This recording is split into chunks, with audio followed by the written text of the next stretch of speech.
Selon l'article 1111-1 alinéa 1er du Code civil, le contrat à exécution instantanée est le contrat dont les obligations peuvent s'exécuter en une prestation unique. Ainsi, dans un contrat à exécution instantanée, il faut bien comprendre que les prestations des parties ne s'échelonnent pas dans le temps, elles n'ont pas vocation à durer, elles s'exécutent au contraire dans un trait de temps. Par exemple, le contrat de vente, c'est un contrat à exécution instantanée. En effet, les obligations du vendeur et de l'acheteur peuvent s'exécuter en une prestation unique. Le vendeur, il est débiteur de l'obligation de délivrer la chose vendue à l'acheteur, et l'acheteur, il est débiteur de l'obligation de payer le prix.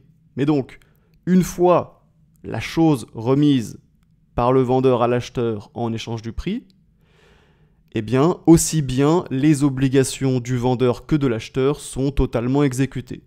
Elles ne s'échelonnent pas dans le temps.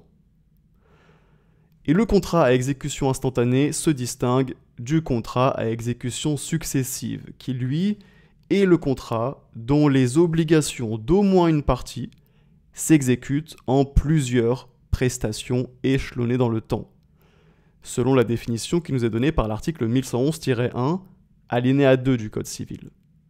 Donc ainsi, dans un contrat à exécution successive, les prestations d'au moins une des parties vont s'étendre dans la durée.